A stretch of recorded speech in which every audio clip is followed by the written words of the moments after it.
Good evening and congratulations, graduates. It is my sincere pleasure to invite our medalist, Dr. Torian Easterling, to join me at the podium.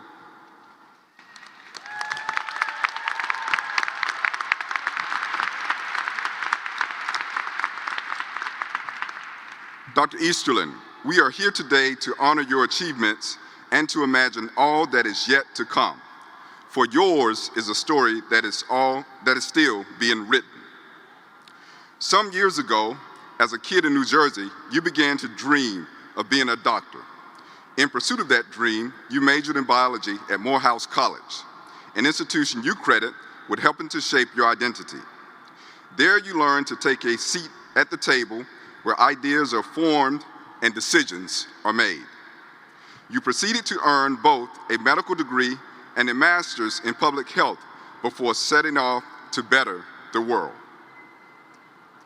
In your words, I was called to public health service because of my passion for social justice, health equity, and movement building.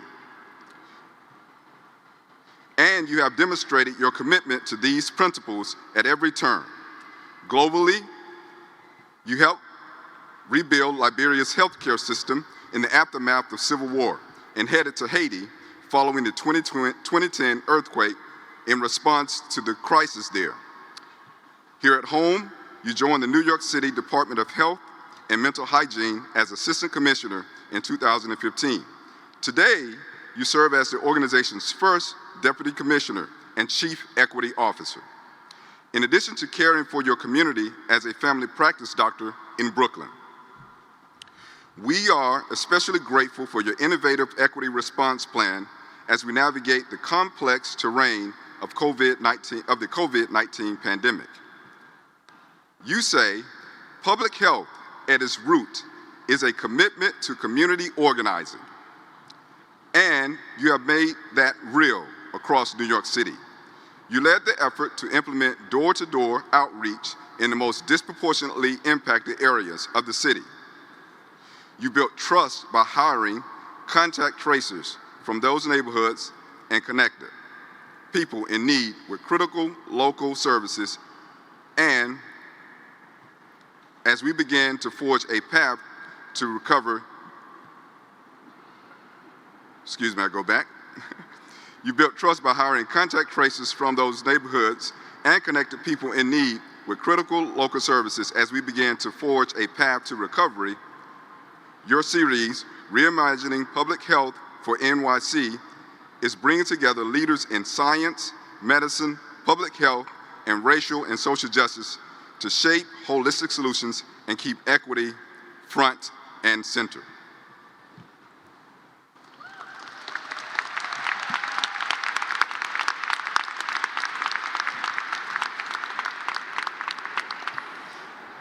What an incredible career with such impact.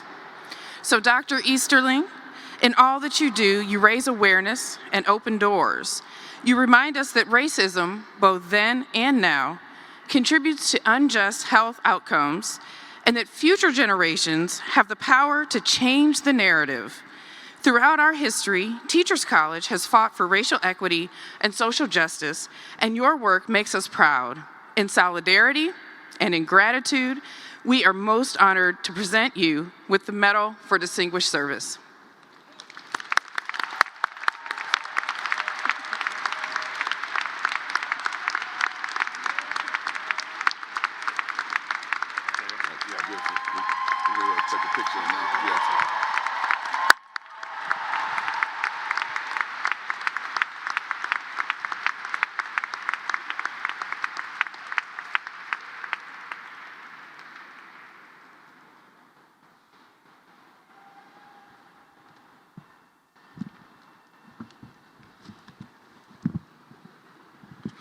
Good evening.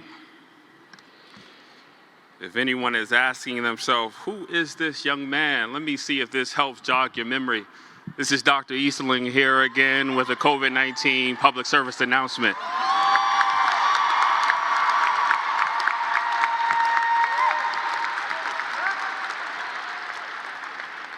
TC graduates, congratulations.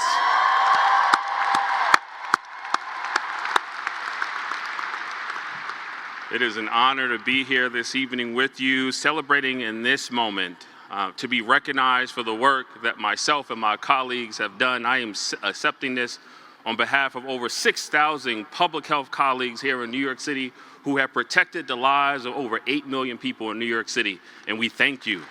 We thank you for this.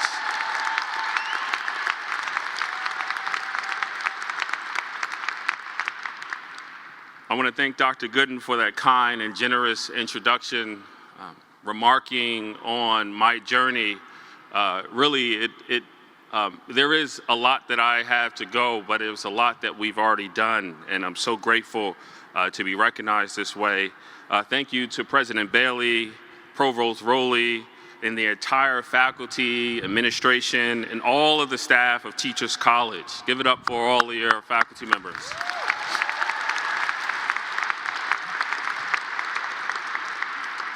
But most of all, I want to thank all of you, TC Master's graduates of 2022, for your commitment and hard work during extraordinarily difficult and complicated times.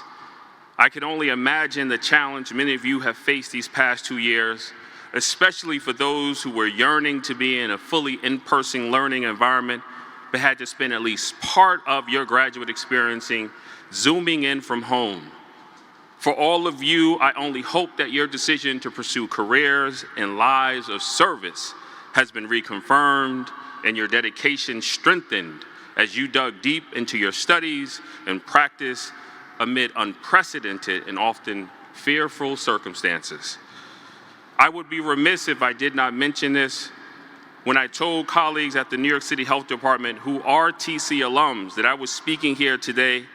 They also told me to thank you. And they added a hell yeah, TC, with a fist pump. So hell yeah, TC.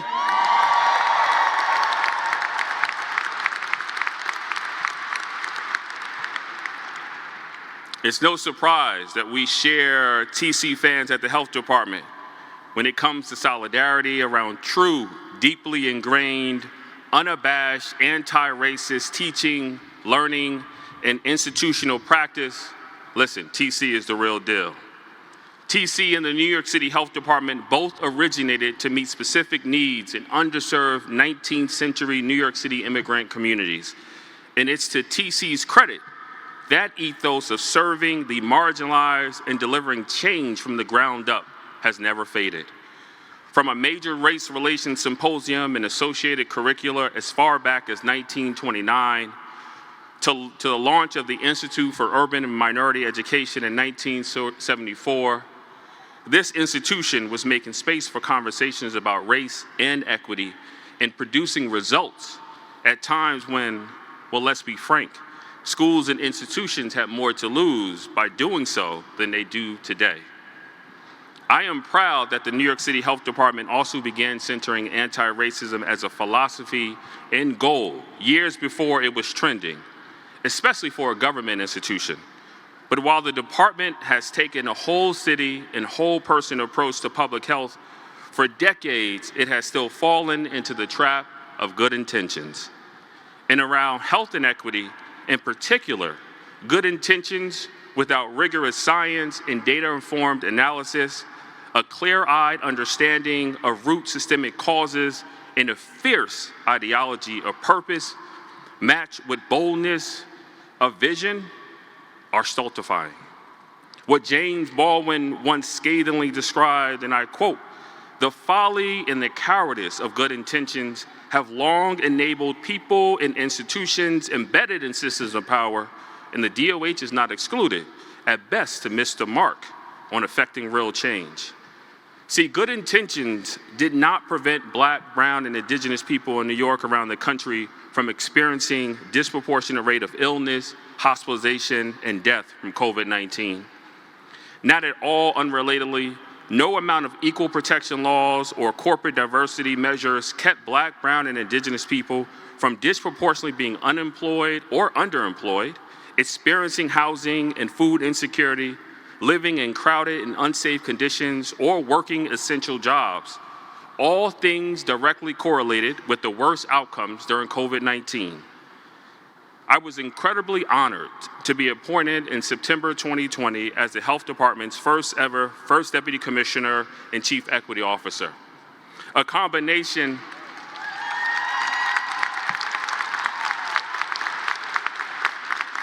Thank you. A combination that suggests how intrinsically equity is tied to our mission and how deeply committed we are putting anti-racism practice into action. When I'm asked to describe the work I do, I can answer it in one word: change.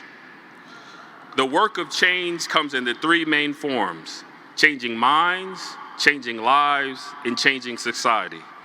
As teachers, policy experts, and leaders in education and public health, our jobs largely revolve around changing minds. We present new and challenging ideas.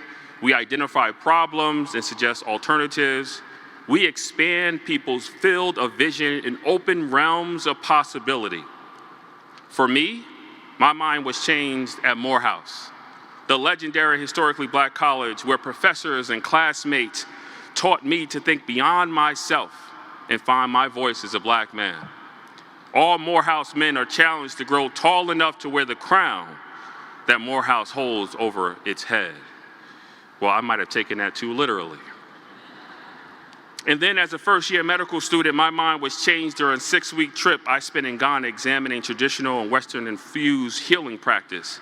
It was there I first came to recognize how social and community factors impact health outcomes.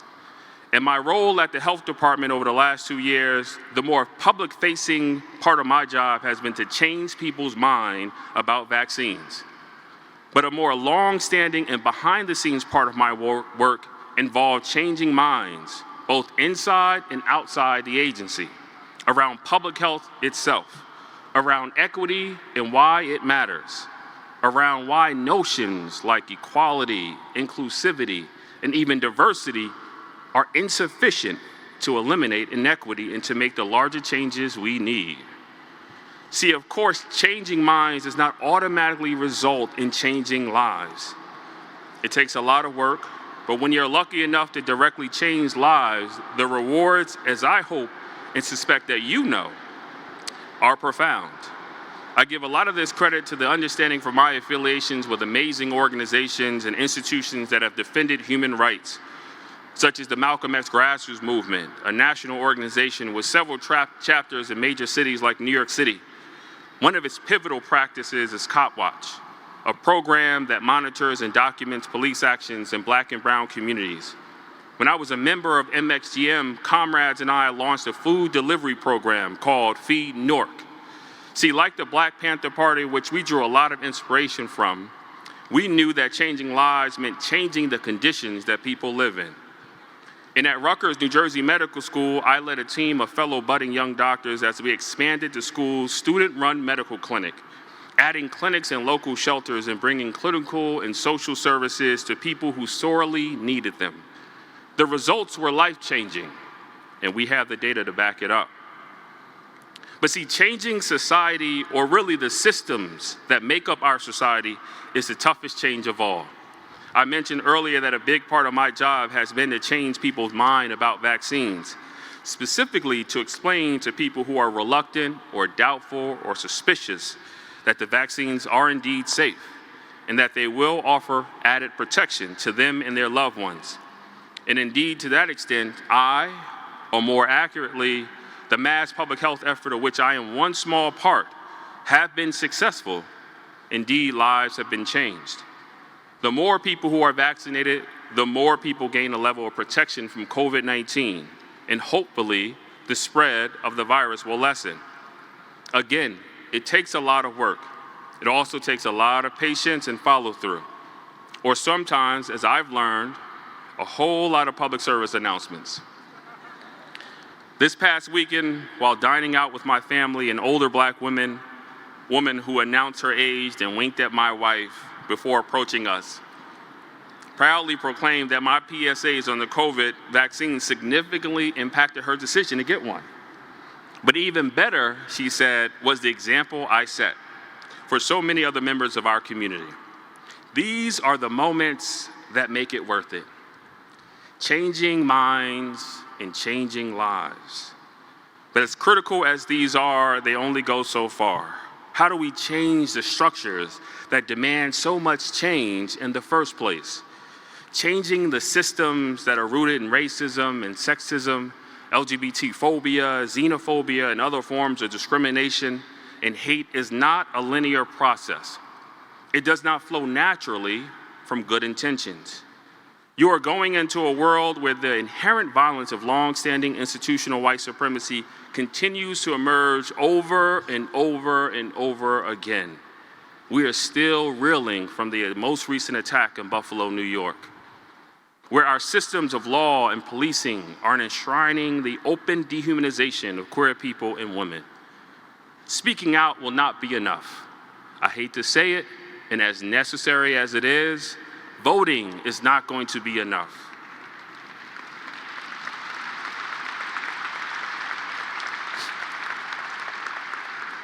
Even changing minds and lives will not be enough. Last year, my colleagues at the Health Department and I wrote something of a manifesto.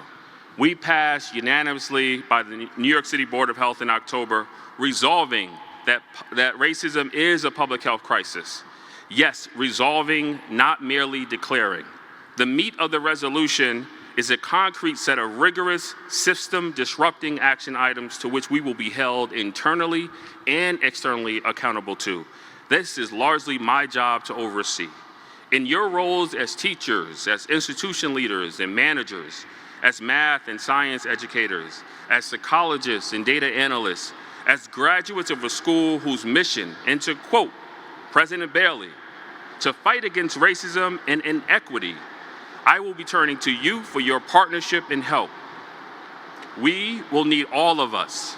My daughters, my oldest, who was born on the day New York City announced its first reported COVID-19 case, and my youngest, who was born this past February after the peak of the Omicron wave. My daughters will need all of us. Your families who are here to witness this monumental occasion will need everything we have. The best leadership advice I can give in this moment is also the leadership advice I've ever received. Always be prepared to take the next challenge, even when you're not prepared. We can prepare for the unpreparable by joining in solidarity, by resolving to change the systems that imprison far too many of us, and by never settling for good intentions. May you be steadfast and resolute in your search for change. Thank you.